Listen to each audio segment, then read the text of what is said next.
27 फरवरी 1994 की रात 9:30 बजे के आसपास सेलेना टेक्सास पुलिस डिपार्टमेंट के पास काफी सारी इमरजेंसी कॉल्स आई और जैसे ही उन पुलिस डिपार्टमेंट वालों ने उन कॉल्स को उठाया, बट ये कोई नॉर्मल इमरजेंसी कॉल्स नहीं थी, क्योंकि रिस्पॉन्ड करते हुए जैसे ही पुलिस वालों ने वो फोन उठाया उनको एक बहुत ही अजीब सी शांति सुनाई दी। और जब ये लोग इन कॉल्स को ट्रेस करते हुए उस लोकेशन पर गए तो इन लोगों को एक बहुत ही डिस्टर्बिंग चीज वहां पर मिली जो आज तक लोगों के माइंड में अपना डर बनाकर बैठे हुए है। जी हाँ, मैं यकीन से कह सकता हूं आपने ऐसी स्टोरी, ऐसी चीज पहले कभी नहीं सुनी होगी। मैंने खुद बहुत सारी हॉन्टेड वीडियोस, क्राइम वीडियोस बनाई हैं, बट जब मैं इसके बारे में पढ़ रहा था, इसके बारे में लिख रहा था, तो मेरे माइंड में बहुत बहुत सारे सवाल चल रहे थे और यकीनन वो सारे सवाल आपके माइंड में भी चलेंगे। उनमें से कुछ एक का तो उत्तर मैं दूंगा, बट कुछ एक का उत्तर आपको मुझे देना है। एक सवाल और है मेरा कि आप लाइक क्यों नहीं करते, इसका उत्तर मुझे आपके नीचे कमेंट्स में चाहिए है, या फिर अगर आप उत्तर देना नहीं चाहते तो आप एक शॉर्टकट आजमाइए, लाइक बटन को दबाइए, बात खत्म।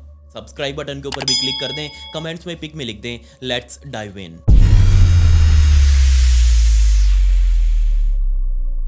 1980s में अमेरिका के टेक्सास के अंदर रहने वाला ये मेबल परिवार, जिसके अंदर ट्रेविस मेबल, उसकी पत्नी ओलिविया मेबल और इनका एक बिल्कुल नवजात बच्चा एडन मेबल, ये 3 लोगों का परिवार अपने लिए एक अच्छा सा घर ढूंढ रहा था, क्योंकि ये लोग शहर की बिजी लाइफ के अंदर रह रहकर बहुत ज्यादा परेशान हो चुके थे। उस ऑब्सेशन से इनको बाहर निकलकर अपनी खुद की जिंदगी अलग तरीके से जीनी थी, इसलिए ट्रेविस ने अलग अलग इलाकों के अंदर बड़े बड़े घर देखने शुरू कर दिए और फाइनली टेक्सास के छोटे से गांव सेलिना के अंदर इनको एक 13 एकड़ की जमीन के अंदर बना हुआ ये फार्म हाउस टाइप मिल गया, एक बहुत बड़ा विला मिला।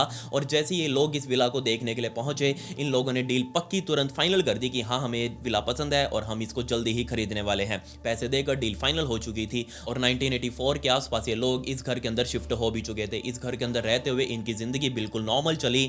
ट्रेविस अपने काम के ऊपर जाता, ओलिविया अपने घर में ही रहती, अपने बच्चे की देखभाल करती, बच्चा एडन अपनी पढ़ाई पूरी कर रहा था। एडन के काफी सारे छोटे छोटे बच्चे दोस्त बन चुके थे इस गांव के अंदर रहते हुए, और ये सारे लोग कभी किसी और के घर पर जाकर खेलते, कभी एडन के घर पर आकर खेलते। नॉर्मली जिंदगी इस परिवार की चल रही थी, बट टाइम आ चुका था 13 मार्च 1990 यानी कि 13th of March 1990 का। ये दिन भी इस परिवार के लिए और दिनों की तरह बिल्कुल नॉर्मली शुरू हुआ। ट्रेविस सुबह सुबह अपने काम धंधे पर निकल चुका था, ओलिविया अपने किचन के अंदर अपने कामों में बिजी थी, और तभी उसके पास उसका 7 साल का बेटा एडन आया और उसने कहा कि मम्मा, मैं बाहर खेलने जा रहा हूं और आज मैं स्कूल नहीं जा रहा, तो आप मुझे आज प्लीज पूरा दिन खेलने देना, मेरे दोस्त मेरी वेट कर रहे होंगे। बट ओलिविया ने उसे साफ मना कर दिया कि नहीं, तुम कहीं और बाहर जाकर नहीं खेलोगे, अगर तुम्हें खेलना है तो तुम अपने ही प्रॉपर्टी के अंदर रहकर खेलना, अपनी ही फेंसिंग के अंदर रहना, और भी अपने दोस्तों को बुलाना हो तो तुम यहां से बुला सकते हो। एडन ने कहा ठीक है, मैं उनको भी बुला लूंगा, बट उससे पहले मैं थोड़ा सा खुद एंजॉय करना चाहता हूं। लेकिन ओलिविया ने उसको बाहर जाने से पहले उसको अच्छे से कपड़े डलवा कर अपने घर से बाहर खेलने के लिए भेजा और कहा कि तुम टाइम से खेलकर घर वापस जल्दी आ जाना, क्योंकि आज मैं लंच बहुत जल्दी बनाने वाली हूं, इसलिए बिल्कुल भी देरी मत करना। एडन ने कहा कोई दिक्कत नहीं है, मैं बिल्कुल टाइम से पहले आ जाऊंगा। ये कहकर एडन अपने घर के मेन गेट को बंद करते हुए अपने घर से बाहर निकला और सीधा अब अपनी प्रॉपर्टी के अंदर खेल रहा था। ओलिविया किचन में काम करती हुई किचन में लगी हुई इस खिड़की से बाहर देख रही थी कि हाँ, उसका बेटा बाहर खेल रहा है, आराम से इधर उधर चक्कर लगा रहा है, उसके खिलौने भी काफी सारे वहीं पड़े हुए हैं। बट काम करते करते ओलिविया अपने कामों के अंदर इतनी बिजी हुई कि उसका ध्यान उस खिड़की से हटा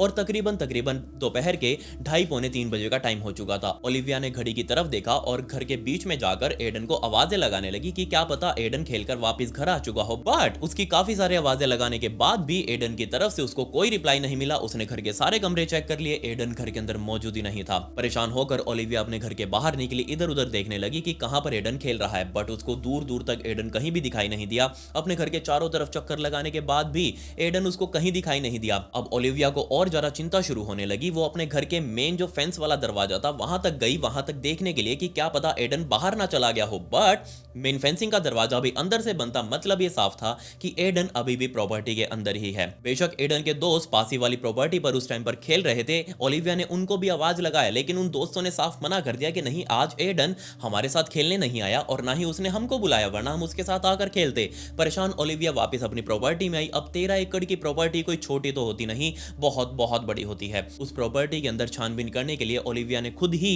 इधर उधर देखना शुरू कर दिया और फाइनली वो इस स्पॉट पर जाकर पहुंची जहां पर उसे उसकी जिंदगी का सबसे बड़ा झटका लगने वाला था। जी हां, उनकी ही प्रॉपर्टी के अंदर एक छोटा सा नेचुरल तालाब बना हुआ था और जैसे ही ओलिविया अपने बेटे एडन को ढूंढते ढूंढते उस तालाब तक गई, उसकी आंखें फटी की फटी रह गई। क्यों? क्योंकि उस तालाब के पानी के ऊपर उसके बेटे एडन की लाश तैर रही थी। जी हां, जैसे ही ओलिविया ने सामने का सीन देखा, उसके मुंह से बहुत जोर से चिल्लाहट निकली। वो तुरंत पानी में उतरी और अपने बेटे को खींचने के लिए, बेशक उसको खुद तैरना नहीं आता, लेकिन फिर भी उसने साइड में पड़ी हुई झाड़ियों से अपने बेटे को उन झाड़ियों के अंदर उलझाकर अपने पास खींचा, उसको किनारे तक लेकर आई, उसको बाहर लिटाकर उसके अंदर मौजूद सारा पानी बाहर निकाला। लेकिन फिर भी एडन अब जगा ही नहीं। क्यों? क्योंकि एडन की अब मौत हो चुकी थी। ये चीज ओलिविया के सामने इतनी ज्यादा जल्दी हुई कि उसको समझ ही नहीं आया कि आखिर वो करे तो करे क्या। वो बहुत जोर जोर से रोते हुए सीधा अपने विला के अंदर गई, दरवाजा खोलकर सीधा मेन हॉल में गई जहां पर वो लैंडलाइन रखा हुआ था। उसने लैंडलाइन में तुरंत ही अपने पति यानी कि ट्रेविस को कॉल किया, उसके ऑफिस में कॉल किया, उससे बात करके तुरंत उसे वापस घर पर आने के लिए कहा। जैसे ही ट्रेविस यहाँ घर पर आया, उसने पूछा कि ओलिविया क्या हुआ है।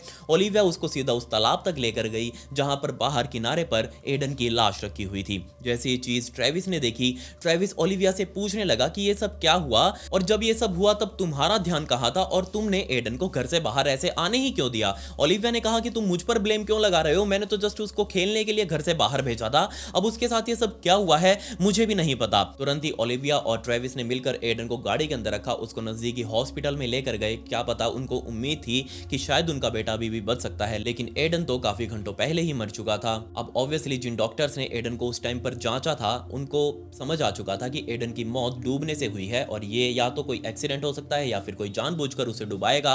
अब यहाँ पुलिस केस तो बनता ही है। तुरंत ही पुलिस को वहां पर बुलाया गया और पुलिस वालों ने भी जब देखा कि एडन की मौत डूबने से हुई है तो डॉक्टर से पूछने लगे कि क्या जनाब आपको इसमें कोई फाउल प्ले दिखता है या फिर कोई षड्यंत्र वगैरह दिखता है। तो डॉक्टर्स ने उसी टाइम पर एडन का पोस्टमार्टम किया और जस्ट कह दिया कि नहीं, ये एक एक्सीडेंटल ड्राउनिंग है, ये कोई अचानक से हुआ हादसा है जिसकी वजह से हुआ ये होगा कि एडन खेलते खेलते उस तालाब के पास गया होगा या फिर जानबूझकर उसके पास गया होगा और उसका पैर वहीं पर फिसला, उसको बैलेंस नहीं बनाना आया, उसको तैरना नहीं आता था, जिसकी वजह से उसकी वहीं उस तालाब में डूबकर मौत हो चुकी थी। ये सारी चीजें जब ओलिविया सुन रही थी तो उसके दिमाग के अंदर ये सारी चीजें रजिस्टर ही नहीं हुई कि उसका बेटा इस तरीके से जा सकता है। दोनों ये लोग अपने बेटे की लाश को लेकर अपने घर पर आ चुके थे और 2 दिन बाद उसका अंतिम संस्कार भी कर दिया गया। सारे रिश्तेदार जो मौके पर आए थे वो सारे जा चुके थे, जो भी पड़ोसी मौके पर आए थे वो भी अपने अपने घर जा चुके थे।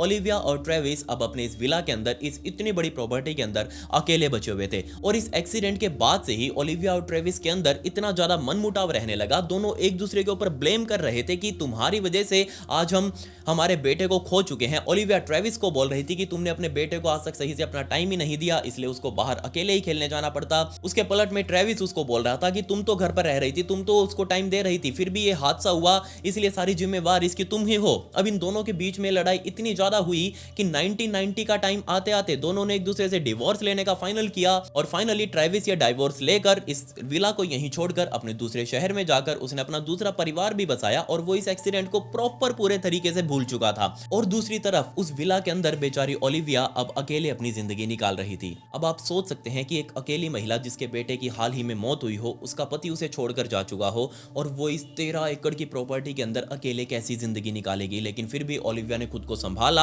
आस पड़ोसियों से मिलती जुलती रही, आस पड़ोसियों को बताती रही कि उसको उसके बेटे की कितनी ज्यादा याद आती है। बट फिर भी अब और लोग भी क्या कर सकते थे। जहां पहले ओलिविया और उसका परिवार इस सेलिना गांव के अंदर हर रोज, तकरीबन हर रोज घूमते हुए दिख जाया करता था, कभी शॉपिंग के लिए, कभी घूमने फिरने के लिए, कभी इधर उधर लोगों से मिलने के लिए। अब जैसे ही परिवार टूटा, बेचारी ओलिविया ने भी धीरे धीरे कर इस घर से बाहर निकलना बंद कर दिया। और जैसे ये चीज वहां रहने वाले लोगों ने नोटिस करी कि ओलिविया बहुत कम घर से बाहर निकलती है, तो ऑब्वियसली वो छोटा सा तो शहर है, सभी लोग एक दूसरे को जानते हैं, तो उसकी सिंपैथी बनाने के लिए सभी लोग एक साथ ओलिविया से मिलने के लिए गए। ओलिविया को जाकर समझाया कि देखो, तुम अपनी जिंदगी के अंदर अब मूव ऑन करो, तुम्हारी खुद की आगे की लाइफ पड़ी है, तुम अगर पिछले दुखों को लेकर बैठी रहोगी तो आज का करंट टाइम यानी कि प्रेजेंट और फ्यूचर तुम अपना बर्बाद करोगी और इस चीज का कोई फायदा नहीं है। इस चीज से मूव ऑन करो और अपनी जिंदगी आराम से जियो। बट इसी पॉइंट के बाद से ही ओलिविया ने उन सब लोगों से भी बात करना बंद कर दिया जो लोग उसको सिंपैथी देने के लिए आए थे, जो लोग उसको समझाने आए थे। और यहां तक कि ओलिविया के खुद का परिवार, जो उसके माता पिता थे और भी जो भाई बहन थे, उनसे भी बातें करना बंद कर दिया। धीरे धीरे धीरे कर वो सभी से कट होती गई। वो लिटरली उसकी दुनिया अब इस विला के अंदर ही रह चुकी थी, उसने इस विला से बाहर निकलना ही बंद कर दिया। सितंबर 1991 यानी कि 1991 वो टाइम था जब फाइनली अंतिम बार लोगों ने ओलिविया को इस विला से बाहर कभी घूमते हुए देखा था, कभी उसको देखा था कि हाँ इस घर के अंदर कोई लोग रहते भी हैं या फिर ओलिविया रहती है। उसके बाद से पूरे सेलिना गांव के लोगों ने नोटिस करा कि हाँ इस घर के अंदर कभी भी इसका मेन दरवाजा नहीं खुलता, इसके अंदर ओलिविया जो कि ऑब्वियसली रहती है वो कभी इस घर से बाहर ही नहीं आती। सितंबर 1991 के बाद किसी ने भी ओलिविया को बाहर आते जाते देखा ही नहीं। जो भी उसकी जरूरी सामान की चीजें थी वो सारी की सारी उसके घर ही पहुंच रही थी। आसपास मौजूद दुकानदारों ने बताया कि हाँ हमें ओलिविया मैडम ने पहले ही कहा था कि इतना सामान इतने दिनों बाद हमारे गेट के ऊपर रख के आना, हमारे खिड़की के अंदर रख के आना और मैं वहां से अपने आप पिक कर लूंगी, वहीं पर तुमको पैसे मिलेंगे, पैसे उठाकर अपना वापिस चले जाना। लेकिन अब आप सोच कर देखिए एक महिला इस तरीके से अपने आप को क्यों बंद करेगी, और इसके पीछे एक बहुत बहुत ज्यादा डार्क रीजन था। वहाँ लोकल रहने वाले लोगों ने जब ये चीज़ नोटिस करी कि इस घर की अब लाइट्स भी जलना बंद हो चुकी हैं, इस घर के दरवाजे अब कभी नहीं खुलते और फाइनली ओलिविया मैडम ने अपने लिए सामान मंगवाना भी बंद कर दिया है, तो इन सभी लोगों ने बस यही सोचा कि हो सकता है ओलिविया अपना सारा सामान पैक करके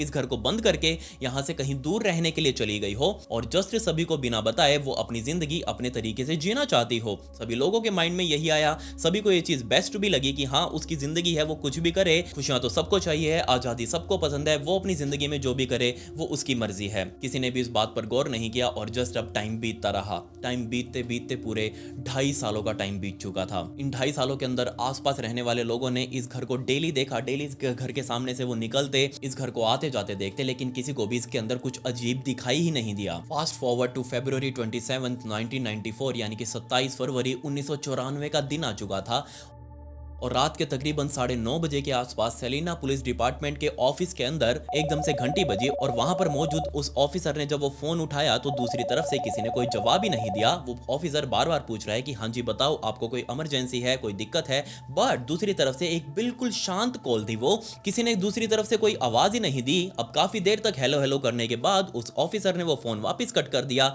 लेकिन जैसे उसने वो फोन कट किया दोबारा से उसके फोन की घंटी बजी। उसने दोबारा वो लैंडलाइन फोन उठाया और पूछने लगा कि हाँ जी बताइए आप कौन और आपको क्या जरूरत है पुलिस वालों की, आपके अंदर क्या इमरजेंसी है। बट अब की बार फिर से दूसरी तरफ बिल्कुल शांति, दूसरी तरफ से कोई रिप्लाई नहीं आया। काफी देर तक हेलो हेलो करने के बाद वो ऑफिसर ऑब्वियसली खुद से परेशान हो चुका था। उसको लगा कि हो सकता है कोई उसके साथ मजाक कर रहा हो, टाइम पास करने वाले बहुत मिल जाएंगे, ना सिर्फ यहाँ बल्कि अमेरिका में भी। तो उसने जस्ट वो फोन वापस हैंग किया और अपने काम धंधों के अंदर लग चुका था। बट तकरीबन 20 मिनटों बाद उसका फोन दोबारा से बजा, वो दोबारा से फोन के पास गया, उसने फोन पिक किया और हेलो हेलो करने लगा, लेकिन अब की बार फिर से वो कॉल बिल्कुल शांत था और तकरीबन 1 घंटे के अंदर 4 बार वो कॉल्स आई, लेकिन चारों बार दूसरी तरफ से किसी ने भी नहीं बोला।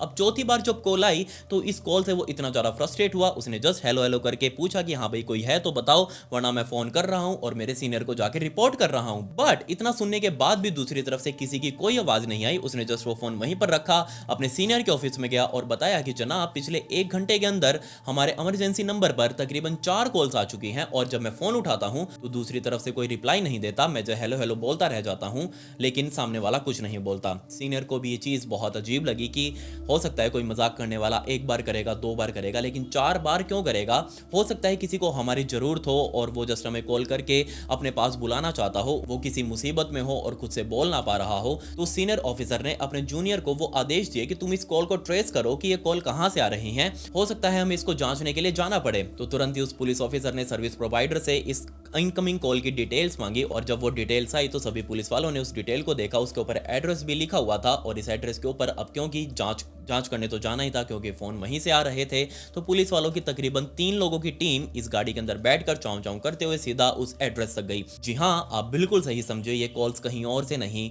बल्कि ओलिविया मेबल के उसी विला से आ रहे थे जो तकरीबन पिछले 2.5 सालों से बिल्कुल शांत पड़ा था। उसके अंदर कोई जिंदगी भी रहती है, इस चीज का किसी को कोई अंदाजा ही नहीं था क्योंकि सभी को यही लग रहा था कि ओलिविया इस घर को छोड़कर अपनी जिंदगी जीने के लिए कहीं और जा चुकी है। बट जैसे ही अब पुलिस वालों ने उस घर के सामने अपनी गाड़ी रोकी, तीनों पुलिस वाले अपनी गाड़ी से उतरे। उस घर का मेन जो फेंसिंग वाला दरवाजा था, उस दरवाजे के ऊपर खड़े होकर वो सोच रहे हैं कि इतना अंधेरा है इस घर के अंदर, इस घर के अंदर ऑब्वियसली कोई नहीं रहता, देखने से ही लग रहा है झाड़ियां भी काफी लंबी लंबी उगी हुई हैं, ऑब्वियसली इस घर के अंदर जो रहते थे वो यहाँ से इसको छोड़कर जा चुके हैं, तो इस घर से हमें कोई क्या ही कॉल करेगा। लेकिन अब क्योंकि कॉल आई थी तो उनको जांचना भी था, इसलिए इन पुलिस वालों ने उस मेन दरवाजे को जोर लगाकर थोड़ा खोल दिया और तीनों पुलिस वाले अपनी अपनी टॉर्च जलाकर इधर उधर देखते हुए मेन विला तक गए। अब जैसे ये लोग मेन विला तक पहुंचे, उसकी हालत देखकर ये लोग बिल्कुल दंग रह गए। क्यों? क्योंकि उनको ऐसा लग रहा था जैसे वो किसी हॉन्टेड हाउस में आ गए हों, और ऐसा इसलिए कि सारे के सारे खिड़की दरवाजे प्रॉपर तरीके से फूल चुके थे। ऐसा लग रहा था जैसे इनको जन्मों जन्मों से कभी खोला ना गया हो। आपने भी ये चीज नोटिस करी होगी कि अगर आप किसी दरवाजे को बहुत लंबे टाइम तक बंद करके रखें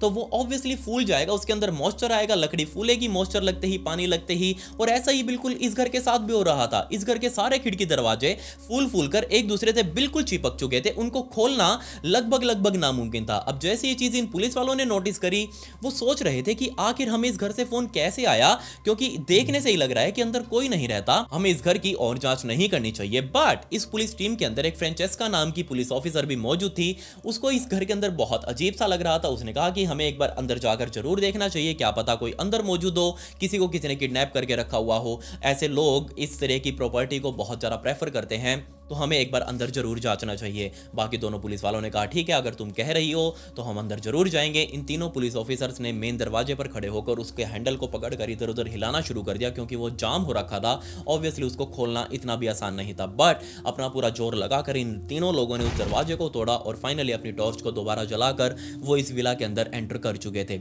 ये लोग जैसे इस विला के अंदर एंटर हुए, इन लोगों ने अपनी अपनी टॉर्च जलाकर इधर उधर देखा तो सारा का सारा सामान, लिटरली सारे के सारे सामान के ऊपर धूल की तकरीबन 3 से 4 इंची मोटी परत चढ़ी हुई थी। ऐसा लग रहा था जैसे किसी ने भी सामान को जन्मों जन्मों से देखा ही नहीं है, यूज करना तो दूर की बात। खैर, फर्श के ऊपर भी धूल के अंदर अपने पैरों को जमाते हुए ये तीनों लोग इस विला को अंदर से गौर से देखने लगे कि क्या पता किसी को हमारी जरूरत हो। और फाइनली इन तीनों पुलिस वालों का ध्यान उस लैंडलाइन फोन पर गया जिस फोन से उन पुलिस वालों को वो कॉल की जा रही थी। इन लोगों ने तुरंत जाकर उस फोन के ऊपर से धूल हटाई। ऐसा लग रहा था देखने से कि जैसे इस फोन को बहुत लंबे टाइम से इस्तेमाल ना किया गया हो, बट फिर भी इस फोन के अंदर अभी भी कनेक्शन मौजूद था।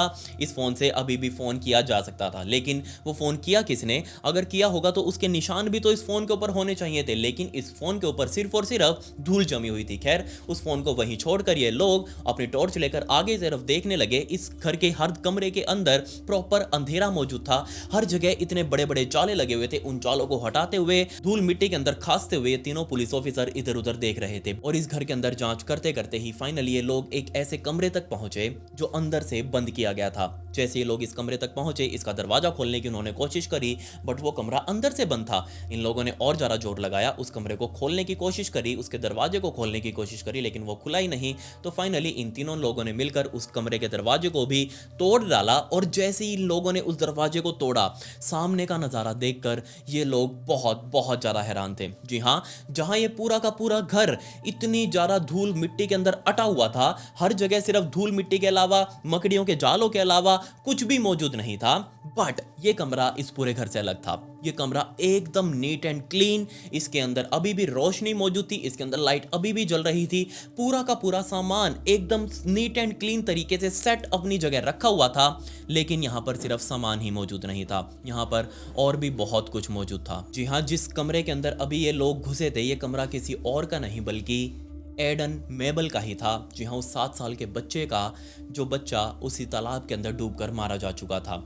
जैसे ये लोग इस कमरे के अंदर घुसे, इन लोगों को बहुत अजीब सी फीलिंग्स आई। क्यों? क्योंकि पूरा घर इस तरीके से अंधेरे में डूबा हुआ है, मकड़ियों के जालों ने उनको भर रखा है, इतनी सारी धूल मिट्टी और कबाड़ा वहां पर पड़ा हुआ है। बट ये कमरा उस सबसे अलग कैसे है? इस कमरे का ध्यान कौन रख रहा है? जैसे लोग अपनी टॉर्च लेकर उस कमरे के अंदर घुसे, इन लोगों ने इस थोड़ी सी धीमी सी रोशनी के अंदर अपनी टॉर्च जलाकर सब कुछ देखना शुरू किया। और फाइनली इन तीनों पुलिस वालों का ध्यान सामने वाले कॉर्नर की तरफ गया, जहां पर एक कुर्सी रखी हुई थी। और उस कुर्सी के ऊपर कोई और नहीं बल्कि ओलिविया मेबल बैठी हुई थी, स्लीपर्स पहनकर, एक नाइट गाउन पहनकर, अपने हाथ में एक छोटी सी लकड़ी की गुड़िया उसने पकड़ी हुई थी। बट ओलिविया मेबल अब तक मर चुकी थी। जी हाँ, देखने से ही लग रहा था सामने। जैसे ही उन लोगों ने उस टॉर्च से ओलिविया मेबल की लाश देखी सामने उस कुर्सी पर रखी हुई, ये लोग इतने ज़्यादा डर गए कि उनको समझ नहीं आया कि आखिर वो अभी जो चीज़ देख रहे हैं वो सच भी है या नहीं। क्यों? क्योंकि सोच कर देखिए, आप एक इस तरीके के घर के अंदर जाएं और तभी आपको टॉर्च जलाते ही सामने एक महिला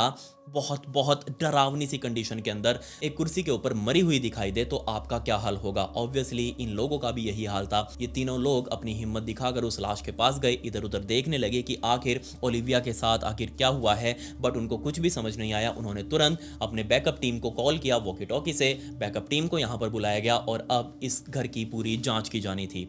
सिर्फ यहाँ पर ओलिविया मेबल की लाश नहीं मिली थी, बल्कि अभी तो इस घर से बहुत बहुत कुछ मिलना बाकी था। तुरंत ही मौके पर पुलिस की काफी सारी टीमें इस घर पे पहुंच चुकी थी। सभी लोग इस घर के अंदर घुसे, उसी कमरे तक गए और जाकर सीधा ओलिविया मेबल की लाश को अपने कब्जे में लिया। उसकी लाश को एक एम्बुलेंस के अंदर डालकर सीधा नजदीकी हॉस्पिटल में पहुंचाया गया और अब बाकी बचे हुए पुलिस ऑफिसर इस कमरे की जांच कर रहे थे। ना सिर्फ इन लोगों को यहाँ पर ओलिविया मेबल की इस कंडीशन में, इस सड़ी हुई कंडीशन में, लाश पूरी तरीके से डिकम्पोज हो चुकी थी, उस कंडीशन में ओलिविया की लाश मिली, बल्कि इस कमरे के दूसरे सामने वाले कॉर्नर में उनको एक बहुत अजीब सा दरबार लगा हुआ दिखाई दिया। जी हाँ, मैं उसको एक दरबार इसलिए बोल रहा हूँ क्योंकि वो दरबार से कम लग भी नहीं रहा था। वहां एक टेबल, उसके ऊपर एडन यानी कि ओलिविया के बेटे एडन की काफी सारी फोटोज रखी हुई थी और साथ में वहां पर और भी बहुत सारा सामान, उसके खिलौने और इसके अलावा सैकड़ों सैकड़ों सैकड़ों लेटर्स लिखे हुए थे। और ये लेटर्स किसी और ने नहीं बल्कि ओलिविया ने ही लिखे थे अपने बेटे एडन मेबल के नाम पर। जब पुलिस वालों ने उन लेटर्स को देखा तो एक एक करके उन लेटर्स को समेटना शुरू किया और सारे के सारे लेटर्स अपने कब्जे में लिए और भी वहां पर जो भी सामान पड़ा हुआ था उन सामान की वहां पर फोटोज क्लिक की गई। मैं उनमें से आपको कुछ एक फोटोज तो यहां दिखा सकता हूं, बट बाकी की बहुत सारी फोटोज बहुत ज्यादा डिस्टर्बिंग है। मैं उनको यहां तो बिल्कुल नहीं लगा सकता। आपको अगर देखनी है तो मैं मेरे इंस्टाग्राम के ब्रॉडकास्ट चैनल में आज डाल दूंगा। मेरी इंस्टाग्राम आईडी है, इसका लिंक आपको डिस्क्रिप्शन में भी मिल जाएगा, वहां जाकर जरूर देखिएगा। पुलिस वालों ने उस पूरे तामझाम की फोटोज को क्लिक करना शुरू किया, उस टेबल की फोटोज को क्लिक किया और यहाँ पर उनको बहुत बहुत अजीब चीज पता लगी। पुलिस वाले सबसे पहले डॉक्टर से मिलने के लिए गए, ओलिविया के बारे में पूछने के लिए। तो डॉक्टर्स ने बताया कि ओलिविया की मौत तकरीबन 4 महीनों पहले हुई होगी, बट ओलिविया की मौत का रीजन मुझे सबसे ज्यादा डिस्टर्बिंग लगा। जी हाँ, डॉक्टर्स ने बताया कि ओलिविया की मौत डिहाइड्रेशन प्लस भूख की वजह से हुई है। तो क्या मरने से पहले ओलिविया ने खाना पीना छोड़ दिया था, उस वजह से उसकी मौत हो गई, उसका शरीर कमजोर पड़ता गया? बट ऐसा क्यों? और 4 महीनों पहले मौत का क्या मतलब है, जबकि ओलिविया तो तकरीबन 2.5 साल से इस घर के बाहर कभी निकली ही नहीं, उसने कभी किसी को दर्शन ही नहीं दिए, कभी किसी ने उसको देखा ही नहीं। तो आखिर बाकी के 2 सालों के अंदर ओलिविया इस घर के अंदर क्या कर रही थी? इसका जवाब जब पुलिस वाले वापस उस कमरे में गए उनको वहां पर मिल चुका था। जी हाँ, जब पुलिस वालों ने उन लेटर्स को पढ़ना शुरू किया तो पुलिस वाले समझ चुके थे कि बेचारी ये ओलिविया अपने बेटे की मौत का दुख झेल ही नहीं पाई। वो इस बात को एक्सेप्ट ही नहीं कर पा रही थी कि उसके बेटे की मौत हो चुकी है। वो अपने बेटे की याद में सारा दिन उसके पोएम्स वगैरह, लेटर्स वगैरह, उसको कहानियां लिख लिख कर भेज रही थी अपनी तरफ से कि क्या तुम ठीक हो या फिर नहीं, मैं तुम्हारी वेट कर रही हूं, तुम कब आओगे। उसके लिए अलग अलग पोएम्स लिख रही है, उसके लिए अलग अलग कहानियां लिख रही है, उसके लिए अपने मन की बातें लिख रही है कि एडन तुम जहां भी हो मेरी लेटर्स को स्वीकार करो। इसके अलावा मैंने आपको बताया कि जब पुलिस वालों ने ओलिविया की लाश को सबसे पहली बार देखा था, उसके हाथ में एक गुड़िया भी मौजूद थी। और जब पुलिस वालों ने इस गुड़िया की जांच करी तो बहुत सारे लोगों को तो समझ ही नहीं आया कि आखिर ये गुड़िया कैसी है, ये लकड़ी की अजीब सी गुड़िया, आखिर इसका क्या मतलब है। बट इसका असली मतलब तिब्बतियन लोगों ने बताया कि इसे हम तुल्पा के नाम से जानते हैं। जी हाँ, तुल्पा तिब्बतियन लोगों के अंदर एक खास तरह की प्रैक्टिस है जिसके थ्रू वो मरे हुए लोगों से बात करने की कोशिश करते हैं, उनसे दोबारा कॉन्टेक्ट बनाने की कोशिश करते हैं। इसके अलावा बहुत सारे लेटर्स पुलिस वालों को हमारी संस्कृत भाषा में भी लिखे हुए मिले। अब संस्कृत भाषा उनको उस टाइम पर पढ़नी नहीं आ रही थी, इसलिए स्पेशल लोगों को बुलाया गया जो संस्कृत भाषा को पढ़कर उसका मतलब निकाल सकें। और इन सारे लेटर्स का मतलब पुलिस वालों को बस यही समझ में आया कि ओलिविया किसी तरीके से तुल्पा के थ्रू या फिर और तरीकों के थ्रू किसी भी तरीके से अपने बेटे एडन से बातें करने की कोशिश कर रही थी, या तो उसको अपने पास बुलाने की कोशिश कर रही थी या फिर खुद उसके पास जाने की कोशिश कर रही थी। अब ना सिर्फ पुलिस वालों के सामने बल्कि आसपास रहने वाले लोगों के लिए भी ये चीज बहुत बहुत ज्यादा डिस्टर्बिंग थी कि ओलिविया उनके सामने ही इस घर के अंदर रह रही थी, बट किसी को भी पता ही नहीं चला। किसी ने भी इस घर के अंदर जाकर देखने की कोशिश क्यों नहीं करी, किसी ने भी ओलिविया को ढूंढने की कोशिश क्यों नहीं करी, उससे बात करने की कोशिश क्यों नहीं करी। अगर कोई करता तो शायद ओलिविया जिंदा होती, बट सभी को लगा कि ओलिविया यहां से जा चुकी है। लेकिन ओलिविया तो इस घर के अंदर मौजूद थी, अपने बेटे के कमरे में कुर्सी पर बैठकर एक तुल्पा के थ्रू अपने बेटे से बातें करने की कोशिश कर रही थी। बट अभी पुलिस वालों के सामने सिर्फ सवाल ही सवाल थे, जवाब लगभग ना के बराबर। और सबसे बड़ा सवाल पुलिस वालों के सामने ये था कि वो फोन कॉल्स जो उनके पास आए थे और उन फोन कॉल्स की जांच करते हुए ही वो इस एड्रेस तक पहुंचे, इस घर तक पहुंचे, वो फोन कॉल्स आखिर किसने किए, क्योंकि इस पूरे लैंडलाइन फोन के ऊपर कहीं भी कोई फिंगरप्रिंट के निशान ही मौजूद नहीं है। देखने से ये ऐसा लग रहा है जैसे इसको जन्मों में कभी यूज ना किया गया हो, ये किसी कबाड़ का एक हिस्सा हो। लेकिन फिर भी इस फोन से, इस लैंडलाइन फोन से पुलिस वालों के नंबर पर कॉल किया गया, बट आखिर वो कॉल किसने किया था। अब ना सिर्फ वहां के लोकल लोग बल्कि मीडिया वालों का भी खास ध्यान इस केस के ऊपर गया और सभी बस अब पुलिस वालों से यही सवाल पूछ रहे थे कि आखिर ओलिविया मेबल के साथ क्या हुआ है, उसकी लाश इन हालातों के अंदर क्यों मिली है, और पिछले 3 सालों के अंदर ओलिविया ने क्या क्या कुछ देखा है, और पिछले 3 सालों के अंदर ओलिविया अपने इस घर के अंदर क्या क्या करती रही। इन सभी सवालों का जवाब अब ना सिर्फ उनको चाहिए था बल्कि पर्सनली मुझे भी चाहिए। तो मेरे हिसाब से यहाँ पर सिर्फ 2 पॉसिबिलिटी बनती हैं, और पहली ये कि या तो ओलिविया की मेंटल स्थिति थोड़ी ठीक नहीं रही होगी अपने बेटे की मौत के बाद, और उसने दुनिया की रियलिटी से अपना मुंह मोड़ लिया और जस्ट अपनी ही दुनिया के अंदर रहने लगी, इस घर की दुनिया के अंदर। या फिर ओलिविया अपने बेटे की मौत से इतना ज्यादा दुखी थी कि उसने इस रियलिटी को अंदर से अपनाने से मना कर दिया कि नहीं, मेरा बेटा नहीं मर सकता। वो बस यही सोच रही होगी सारे टाइम। लेकिन फिर से एक सवाल ये है, अगर वो ये सब कुछ सोच रही थी तो इसके अलावा उसके दिमाग के अंदर क्या क्या थॉट्स चल रहे थे। इसके अलावा इन सबसे ज्यादा शॉकिंग डिस्कवरी तो अभी पुलिस वालों के हाथ लगना बाकी था। जी हाँ, जैसे ही पुलिस वाले उन लेटर्स के अंदर उन चीजों को पढ़ रहे थे जो ओलिविया ने अपने बेटे को लिखी थी, तभी उन लेटर्स में से एक लेटर पुलिस वालों के सामने आया। उस लेटर के अंदर जो लिखा हुआ था वो चीज पुलिस वालों के लिए मैटर नहीं कर रही थी। उस लेटर के जो कोने पर लिखा हुआ था वो चीज पुलिस वालों को बहुत बहुत ज्यादा हैरान करने वाली थी। जी हाँ, ओलिविया ने जिस दिन भी अपने बेटे के नाम पर जो भी लेटर लिखा, उस लेटर को लिखने के बाद ओलिविया हर दिन वो डेट डाल रही थी जिस दिन वो उसने वो लेटर लिखा है अपने बेटे को, और उस अंतिम लेटर के ऊपर भी वो डेट लिखी हुई थी, और वो डेट कोई और नहीं बल्कि 27 फरवरी 1994 ही लिखी थी। जी हाँ, वही दिन जिस दिन पुलिस वालों के पास वो कॉल्स आई थी, और जिस दिन पुलिस वालों ने इस घर का दरवाजा तोड़कर इसके अंदर दाखिल किया था, और वही दिन जिस दिन पुलिस वालों को ओलिविया की लाश मिली थी। बट डॉक्टर्स ने तो कहा कि ओलिविया की मौत तकरीबन 4 महीनों पहले ही हो चुकी थी। अगर ऐसा था तो आखिर वो लेटर्स कौन लिख रहा था, और आखिर वो फोन कॉल्स किसने किए? अभी जो आप अपनी स्क्रीन पर देख रहे हैं यही वो असली लेटर है जो ओलिविया के हाथ से लिखा गया था। आप खुद देख लीजिए, इसमें ऊपर राइट साइड कोने पर दूसरा महीना 27 तारीख और 1994 का साल लिखा हुआ है। बट ये तारीख ही चौंकाने वाली नहीं थी। इस लेटर के अंदर जो लिखा हुआ था वो भी बहुत बहुत दिल दहला देने वाला था। इसके अंदर लिखा हुआ था, Aiden, I am so sorry, I am really really so sorry.